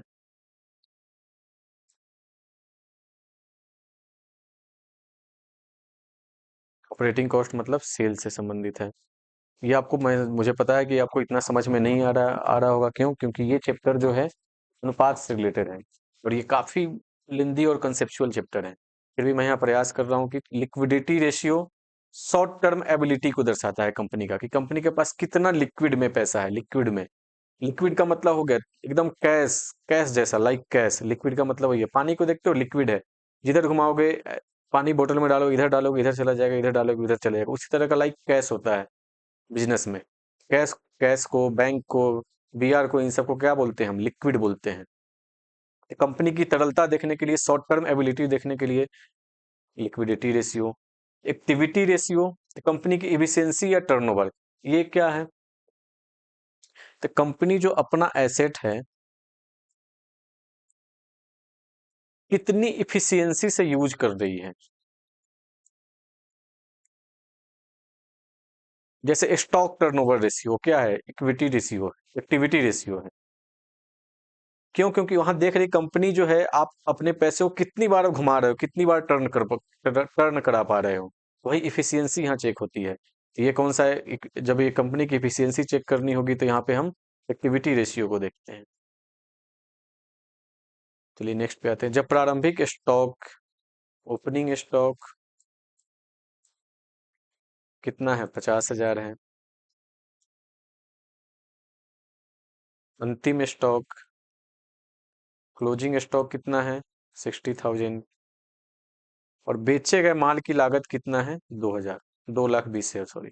COGS, cost of goods sold कितना है आपका, 2,20,000। क्या निकालना है हमें, स्टॉक आवर्त अनुपात। अब यही, अब यहाँ पे प्रश्न आ जाए कि स्टॉक टर्नओवर रेशियो कौन सा अनुपात है, एक्टिविटी रेशियो है। स्टॉक टर्नओवर रेशियो आपका कितना टाइम होगा, कितना बार हमने पैसे को घुमाया। स्टॉक टर्नओवर रेशियो में हम क्या निकाल रहे हैं कि एक, जितना बार आपका जो बिजनेस में क्या होगा, 1 लाख रुपए की पूंजी है, जितना बार घूमेगा, 1 लाख, फिर 1 लाख, फिर 1 लाख, जितना बार आप उसको घुमाएंगे उतना आपको ज्यादा प्रॉफिट होगा। हमें यहाँ क्या निकालना है, ओपनिंग स्टॉक, क्लोजिंग स्टॉक, और इसके द्वारा हमें क्या निकालना है, स्टॉक टर्नओवर रेशियो। तो देखिए यहाँ पे कैसे निकालते हैं। पहले हम यहाँ पे एवरेज स्टॉक निकालेंगे। किसी भी चीज का एवरेज निकालने के लिए क्या करते हैं हम, जितना संख्या होता है उसको जोड़ देते हैं, और जितना होगा, जैसे 5 है, 5, 10-10 शेयर का 5 है तो पांचों को जोड़ लेंगे और उतनी नंबर ऑफ संख्या से, नंबर से डिवाइड कर देते हैं। यहाँ पे क्या होगा, एवरेज स्टॉक का ओपनिंग स्टॉक जोड़ क्लोजिंग स्टॉक बाई 2, तो निकल जाएगा कितना है हमारा, 50,000 जोड़ 60,000 बाई 2, आपका कितना हो जाएगा, ये 55,000 हो जाएगा। अब स्टॉक टर्नओवर रेशियो का क्या सूत्र होता है, क्या फॉर्मूला होता है, ये सब आपको याद होना चाहिए। COGS by average stock. COGS यहाँ निकाल के दिया हुआ है, नहीं निकाल के दिया रहता तब कुछ हमें इंफॉर्मेशन देता जिसके द्वारा हमें निकालना पड़ता। COGS हमारा कितना है, 2,20,000 है, डिवाइडेड बाई 55,000, कितना बार में हो जाएगा, 4 टाइम्स। तो स्टॉक टर्नओवर रेशियो कितना होगा यहाँ पे, इस प्रश्न के हिसाब से हमने स्टॉक को कितनी बार घुमाया है, 4 बार। रोकड़ प्रवाह विवरण संबंधित है, किससे संबंधित है, तो अकाउंटिंग स्टैंडर्ड 3 से संबंधित है। अकाउंटिंग स्टैंडर्ड 3 के अनुसार हम कैश फ्लो स्टेटमेंट बनाते हैं। अकाउंटिंग स्टैंडर्ड 6 किससे संबंधित है, तो ये आपका डिप्रिसिएशन से रिलेटेड है। अकाउंटिंग स्टैंडर्ड 9 किससे संबंधित है, तो ये रेवेन्यू रिकॉग्निशन से संबंधित है।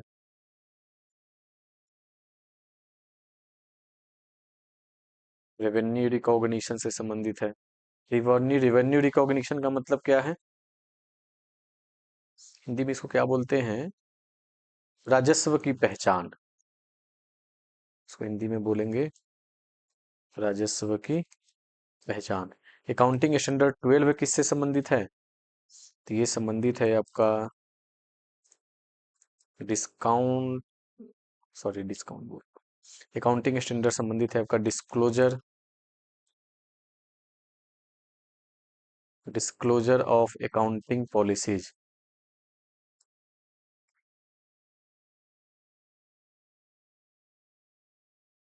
CFS अकाउंटिंग स्टैंडर्ड 3, 6 किससे संबंधित है, डिप्रिसिएशन से। यही, ये सारा याद कर लेना दोस्तों। अब जरूरी नहीं कि ये CFS आ गया तो अगले बार में भी यही आएगा। अगली बार आ सकता है कि ह्रास निम्न में से किस अकाउंटिंग स्टैंडर्ड से संबंधित है, तो अकाउंटिंग स्टैंडर्ड 6। रेवेन्यू रिकॉग्निशन किससे संबंधित है, accounting standard 9। Disclosure of accounting policies किससे संबंधित है, अकाउंटिंग स्टैंडर्ड 12। डिस्क्लोजर का मतलब क्या होगा, हर कंपनी को बताना पड़ता है कि आप किस तरह की अकाउंटिंग पॉलिसीज को आप फॉलो करते हैं, कंपनी को डिस्क्लोजर देना पड़ता है, उसी से संबंधित है अकाउंटिंग स्टैंडर्ड 12। इनमें से कौन सी क्रिया वित्तीय क्रिया के अंतर्गत आती है, फाइनेंशियल एक्टिविटीज, कैश फ्लो के अंतर्गत। नगद बिक्री फाइनेंशियल नहीं आएगा, बैंक अधिक विकर्ष नहीं आएगा, ऋण पत्रों का क्रय नहीं आएगा। यहाँ पे रहता इश्यू ऑफ डिबेंचर तो आ जाता, तो कौन सा बच गया, एक समता अंशों के निर्गमन से प्राप्तियां। अब इसको यहाँ लेंगे, देखते हैं इसको क्यों हम इसमें डाल रहे हैं फिनेंशियल एक्टिविटीज में। मैंने पहले ही कहा है दोस्तों कि ये वीडियो थोड़ा लंबा जाएगा, क्योंकि इसमें हम सभी कॉन्सेप्ट्स को, अभी 50 प्रश्नों का कॉन्सेप्ट्स करेंगे तो फिर थोड़ा लंबा जाएगा, लेकिन अगले बार से जब भी हम कोई भी करेंगे तो उसमें कम होगा। ये फिनेंशियल एक्टिविटी किससे संबंधित होती है?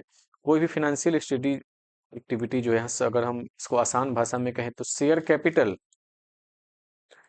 और जितने भी लॉन्ग टर्म बोरोविंग्स हैं, लॉन्ग टर्म बोरोविंग्स में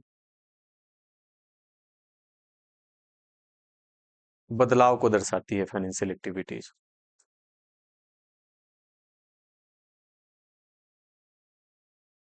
क्या क्या दर्शा रही है?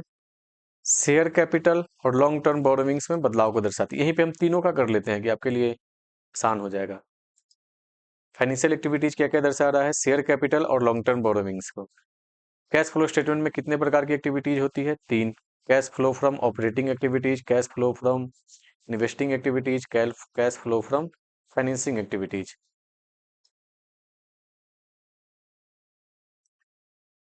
सबसे पहला क्या आता है? Cash flow from operating activities. इसमें हम क्या डालते हैं? तो इसमें कंपनी का जो मेन बिजनेस है, मेन बिजनेस मुख्य व्यापार, मेन बिजनेस से जुड़ी जितने भी कैश लेन देन है, नगद प्रवाह विवरण तो नाम ही है, तो नगद से रिलेटेड ही आएगा। कैश का इनफ्लो या आउटफ्लो है, उसके मेन बिजनेस से संबंधित जो भी कैश का इनफ्लो होगा या आउटफ्लो होगा, उसको हम कहाँ डालेंगे? ऑपरेटिंग एक्टिविटीज में। इन्वेस्टिंग एक्टिविटीज में क्या डालेंगे? कंपनी जब कोई निवेश कर रही है, कहीं कहीं पे कोई निवेश कर रही है, किसी को लोन दे रही है, या फिर किसी शेयर को बाई कर रही है, कैसे ये डिवेंचर का क्रय कर रही है, डिवेंचर का क्रय करे, डिवेंचर इशू नहीं, डिवेंचर का क्रय। तो इसमें कौन कौन सा आएगा? जब कंपनी कोई निवेश कर रही है, कोई भी फिक्स एसेट्स को बाई कर रही है, किसी भी फिक्स एसेट्स में कोई अस्थाई संपत्ति ला रही है। इन्वेस्टमेंट क्या होगा? आप अगर लैंड खरीदते हैं तो आपके लिए क्या है? इन्वेस्टमेंट है। आप कोई शेयर खरीद रहे हैं तो आपके लिए क्या है? इन्वेस्टमेंट है। आप कोई शेयर डिवेंचर खरीद रहे हैं, वो आपके लिए क्या है? इन्वेस्टमेंट है। तो इन्वेस्टमेंट में कोई पैसा लगा रही है कंपनी, फिक्स्ड एसेट्स में, शेयर में, डिवेंचर में, तो ये आपके लिए क्या हो जाएगा? इसमें इन्वेस्टिंग एक्टिविटीज के अंदर आ जाएगा। फिनेंसिंग में कौन सा आएगा? फिनेंसिंग में तो अभी हमने देखा, जो शेयर कैपिटल और लॉन्ग टर्म बोरोविंग्स में बदलाव करेगी, तो वो किस में आ जाएगा? फाइनेंसिंग एक्टिविटीज में। अच्छा, इसमें एक छोटा सा समझ भी लेते हैं, इसमें कौन कौन सा आएगा। जैसे cash receives from customer, day to day operation में आता है, कस्टमर से पैसा लेना। कैश रिसीव्स फ्रॉम कस्टमर कहाँ आ जाएगा? ऑपरेटिंग एक्टिविटीज में। कोई कैश सेल है, डे टू डे ऑपरेशन है, मेन बिजनेस से संबंधित है, तो कहाँ आ जाएगा? ऑपरेटिंग एक्टिविटीज में। अच्छा, हमने कोई संपत्ति बेच दी, तो वो कहाँ आएगा? इन्वेस्टिंग एक्टिविटीज में।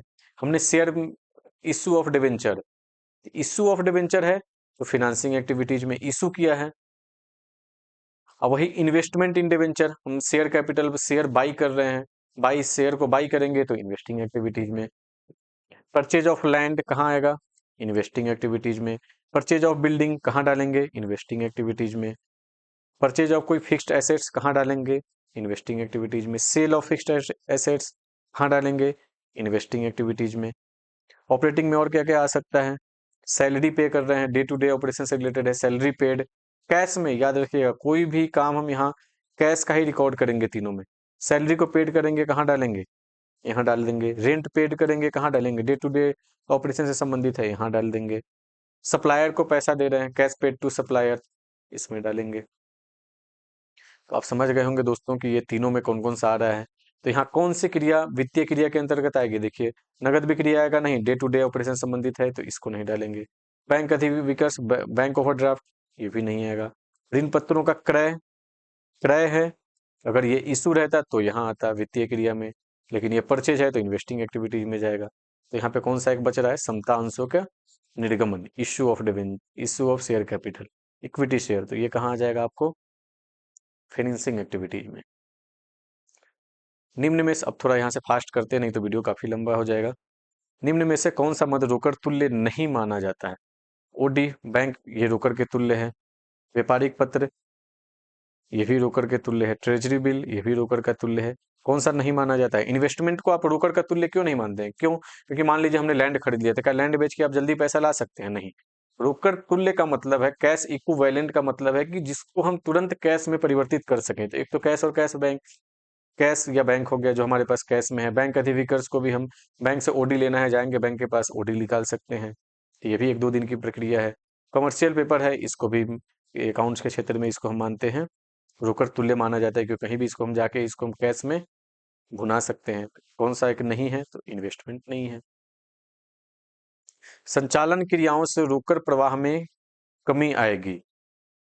संचालन क्रियाओं से रोकड़ प्रवाह में कमी आएगी। Cash from operating activities will decrease due to. इनमें से जो 4 एक्टिविटीज दिया है, इसमें से किसके कारण से संचालन क्रियाओं से रोकड़ प्रवाह में कमी आएगी? कमी आने का मतलब है कि कैश का आउटफ्लो, कैश हमारे पास से जाना। और संचालन क्रियाओं के रोकड़ प्रवाह में वृद्धि का मतलब है कैश का इनफ्लो। एकदम ध्यान से, एकदम बेसिक, इससे बेसिक दोस्तों नहीं हो सकता है। कैश इनफ्लो का मतलब है संचालन क्रियाओं के रोकड़ प्रवाह में वृद्धि। कैश आउटफ्लो का मतलब है संचालन क्रियाओं के रोकड़ प्रवाह में कमी। अब देखिए किस किस से होगा। चालू संपत्ति में वृद्धि कब होगी? किसी भी संपत्ति में वृद्धि कब होगी? जब हम किसी संपत्ति को बाई करेंगे। बाई करेंगे इसका मतलब है कैश गया हमारे पास से। तो क्या इससे कैश का आउटफ्लो हो रहा है? हाँ, हो रहा है। कैश में कमी आ रही है, जब कैश जाएगा तो कमी आएगी। हम स्टॉक खरीद लिए, चालू संपत्ति में वृद्धि हो गई, लेकिन कैश हमारा क्या हो गया? चला गया। तो ये क्या हो गया? तो ये तो होगा। दूसरा देखते हैं, चालू दायित्वों में कमी। दायित्व में कमी कब आएगी? कि कोई भी लायबिलिटी आपका कम कब होगा? जब इसका भुगतान करेंगे। जब किसी लायबिलिटी का पेमेंट करेंगे तभी जाके उसमें कमी आएगी। पेमेंट करने का मतलब क्या है? फिर अगेन कैश गया हमारे पास से, हमारे हाथ से कैश निकल गया। कैश निकला तो मतलब क्या होगा? फिर से कैश का आउटफ्लो। कैश गया तो रोकड़ प्रवाह में फिर से क्या हो गया? कमी आएगी। तो ये भी सही है। दोनों में से कोई नहीं, कैसे यहाँ तो दोनों आ रहा है। यहाँ पे कौन सा हो जाएगा? ए एवं बी दोनों। अब इससे बेसिक तो दोस्तों नहीं हो सकता है। चलिए नेक्स्ट देखते हैं।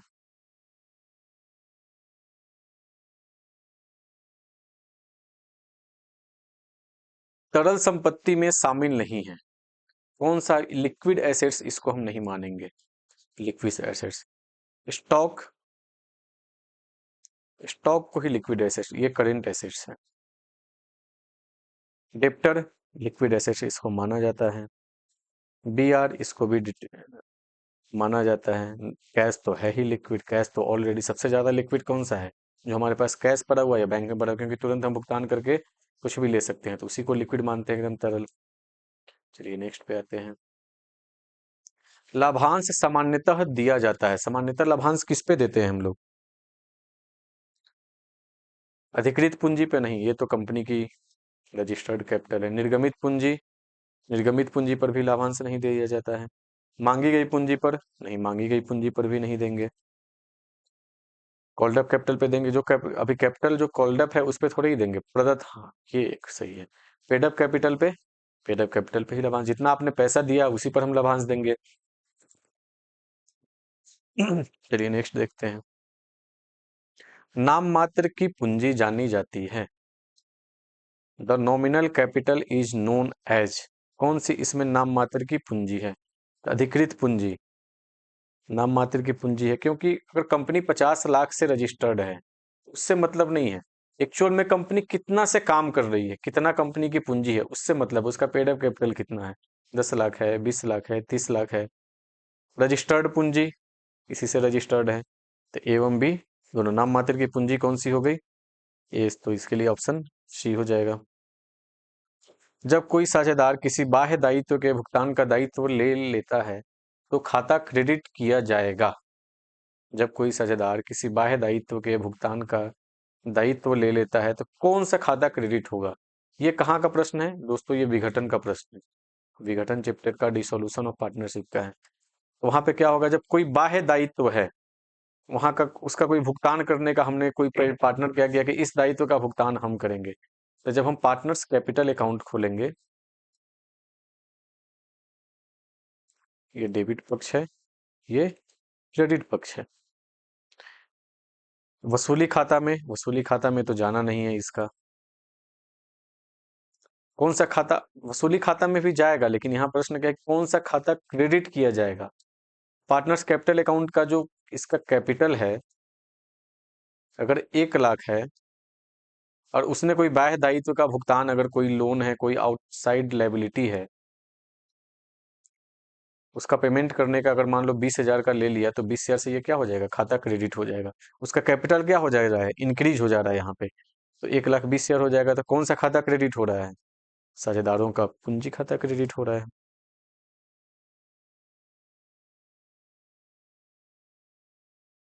आर्थिक चिट्ठे में दिखाए गए रोकड़ शेष को समापन के समय, डिसोल्यूशन के समय जो रोकड़ शेष है उसको हम कहाँ दिखाते हैं, भाई रोकड़ खाता में ही दिखाएंगे।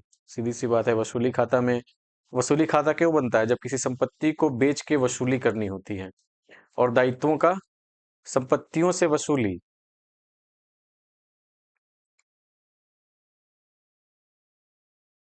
और दायित्वों का भुगतान, इसी के लिए बनाया जाता है वसूली खाता। इसके बाद जो लाभ या हानि होता है उसको साझेदार आपस में बांट लेते हैं। तो कैश को, कैश की वसूली क्या करनी है, कैश तो ऑलरेडी हमारे पास है। तो इसमें से क्या दिखा रहा है कि जो आर्थिक चिट्ठे में दिखाया गया रोकड़ शेष को समापन के समय हम कहाँ दिखाएंगे, तो रोकड़ खाते में ही दिखाएंगे, कैश अकाउंट में ही दर्शाएंगे। नेक्स्ट देखते हैं 39, एक्स वाई 3:2 के अनुपात में लाभ हानि अनुपात को बांटते हैं। 1/5 भाग के लिए अगेन आपको एडमिशन चैप्टर से प्रश्न है। 5 भाग के लिए जेड को साझेदार बना रहे हैं। जेड को कितना बना रहे हैं, 1/5 भाग के लिए। जेड एक्स से है, ध्यान रखिएगा दोस्तों, एक्स से 3/20 तथा वाई से, यहाँ पे से छूट गया हुआ है, वाई से 1/20 हिस्सा लेता है। तो नया लाभ विभाजन अनुपात क्या होगा, न्यू रेशियो हमें निकालना है। चलिए, तो न्यू रेशियो का सूत्र, न्यू रेशियो कैसे निकालेंगे देखते हैं। एक्स के पास पहले से कितना है, 3/5 है। एक्स के, एक्स से 3, आप मैंने कहा राम से लेना है, राम के पास जो होगा उसमें से इसको क्या करेंगे, घटा देंगे। तो एक्स से ले रहे हैं तो एक्स से यहाँ घटा देंगे। एक्स का रहता है तो फिर यहाँ गुना करते, जो आता है तब उसको घटाते। तो एक्स से कितना ले रहा है, 3/20। तो यहाँ पे ये कितना हो जाएगा, 5×20 12 में से 3 गया 9, 9/20 बचेगा। दोस्तों आपको इतना कैलकुलेशन करने आना चाहिए, इतना कैलकुलेशन स्किप हो जाए एग्जाम में तभी जाके आप फास्ट कर पाएंगे। 2/5 वाई के पास पहले से है, इसने कितना दे दिया, 1/20 वाई ने दे दिया। तो यहाँ वाई के पास कितना बच गया, 7/20। जेड के पास कितना है, 1/5 है। 1/5 को हम लिख सकते हैं 4/20। तो ये कितना हो जाएगा, एक्स वाई जेड का 9:7:4 न्यू रेशियो हो जाएगा। देखिए है कोई इसमें, है, तो ए नंबर हो जाएगा। चलिए नेक्स्ट पे चलते हैं। साझेदारों का चालू खाता बनाया जाता है जब साझेदार की पूंजी रखी जाती है। चालू पार्टनरशिप फॉर्म में पूंजी रखने की दो विधियां हैं, एक परिवर्तनशील विधि, एक परिवर्तनशील विधि और दूसरा है स्थिर विधि। स्थिर विधि के अंतर्गत हम लोग दो खाता बनाते हैं, एक पार्टनर्स करेंट अकाउंट और एक पार्टनर्स कैपिटल अकाउंट। तो चालू खाता हम कब बना रहे हैं, जब पूंजी को अस्थायी आधार पर रख रहे हैं। आंसर हो जाएगा बी। ऋण पत्रों के निर्गमन से प्राप्त राशि है, हमने बात कर लिया इससे पूंजीगत आयगत नहीं, आयगत एवं पूंजीगत नहीं, ना आयगत होगा, सॉरी, हमने बात करा है इस पे कौन सा होगा, पूंजीगत होगा, पूंजीगत प्राप्ति। आदर्श त्वरित अनुपात है, तो ये सब आपको याद करने के लिए है। 1:1 है आदर्श त्वरित अनुपात। आदर्श चालू अनुपात होता है 2:1। इन सब का मतलब क्या होता है कि जितना, चलिए उसको बाद में, नहीं तो वीडियो काफी लंबा हो जाएगा। ख्याति होती है, गुडविल क्या है, अस्थाई संपत्ति है, नहीं। कृत्रिम संपत्ति है, नहीं। तो यहाँ ऑप्शन के हिसाब से कौन सा है, अदृश्य संपत्ति है। ख्याति के बारे में जब आप पढ़े होंगे तो उसकी परिभाषा में आपको बताया गया होगा कि ख्याति एक अमूर्त एवं अदृश्य संपत्ति होती है। इसमें ऑप्शन के हिसाब से कौन सा है, अदृश्य संपत्ति। करों के लिए प्रावधान है, तो ये चालू दायित्व है। प्रोविजन फॉर टैक्स क्या है हमारे लिए, करंट लायबिलिटी है। क्यों, क्योंकि हम क्या करते हैं, हमें जो टैक्स पे करना है उसके लिए हम क्या कर रहे हैं, कुछ पैसा निकाल के अलग से जमा करते चल रहे हैं। या ड्यूरिंग द पीरियड के लिए होता है, इसीलिए इसको हम क्या कह रहे हैं, करंट लायबिलिटी। अब जैसे ही इसका समय आएगा इसको हम क्या करेंगे, पे कर देंगे। ये हमारे लिए क्या हो गया? Current liabilities. नेक्स्ट प्रश्न को देखते हैं। ऋण पत्रों पर देय ब्याज होता है, लाभों पर प्रभार। लाभों का बंटवारा ए एवं बी दोनों तो होगा नहीं, से कोई होगा नहीं। लाभों का बंटवारा होगा नहीं, लाभ पर प्रभार। क्यों लाभ पर? अच्छा, यहाँ प्रभार शब्द का क्यों प्रयोग किया है? प्रभार शब्द का मतलब है कि ऋण पत्रों का जो ब्याज होता है ये हमें देना ही होता है, इसके लिए बाध्य होती है कंपनी। चाहे बाध्य कहने का मतलब क्या है, चाहे कंपनी को हानि हो या लाभ हो, उससे जो उन्होंने ऋण पत्र लिया है कंपनी का, उन्हें कोई मतलब नहीं है। हानि या लाभ होने से उनको कोई मतलब नहीं है। हाँ, चाहे कंपनी हानि की स्थिति में हो या कंपनी लाभ की स्थिति में हो, उन्हें ये ब्याज देना ही पड़ता है। इसीलिए हम इसको क्या बोलते हैं? A charge against profit. इसीलिए हम इस यहाँ पे प्रभार शब्द का प्रयोग करते हैं कि ऋण पत्रों पर दे ब्याज, लाभों पर प्रभार है। चलिए नेक्स्ट देखते हैं। त्याग अनुपात का सूत्र क्या होगा? सेक्रीफाइस रेशियो, ये आपको याद करना है। Old ratio minus new ratio. Gaining ratio का सूत्र क्या होता है? New ratio minus old ratio. अग्रिम चंदा है, कोई चंदा आपको पहले प्राप्त हो जाए तो ये आपके लिए क्या हो जाएगा? दायित्व हो जाता है। आपको मान लो कोई पैसा 1 महीने बाद मिलने वाला, वो आज मिल गया आपके लिए, तो आपके लिए क्या है यहाँ पे? दायित्व। आपके लिए संपत्ति तो है नहीं। संपत्ति कब होता है? आउटस्टैंडिंग। लेकिन जो कोई एडवांस पैसा हमारे लिए दे जाए तो हमारे लिए क्या है वो? दायित्व है।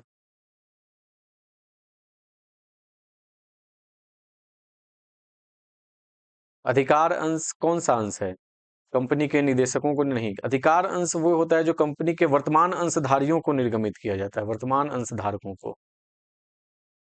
कंपनी क्या करती है, जब कोई भी कंपनी, जैसे मान लो अभी रिलायंस लिमिटेड है या फिर अडानी की कोई कंपनी है, अडानी पावर है, रिलायंस लिमिटेड मान लो कोई कम शेयर इशू कर रही है, अभी अभी कुछ फ्रेश शेयर इशू कर रही है, तो वो क्या करती है, इस शेयर का कुछ भाग अपने पुराने जो शेयर होल्डर हैं, उनके पुराने कहने का मतलब यहाँ पे जो उनके वर्तमान में जो शेयर होल्डर हैं, जिन्होंने उनका शेयर खरीद रखा है, उनके लिए आरक्षित कर देती है। उसे ही हम क्या कहते हैं? अधिकारंश।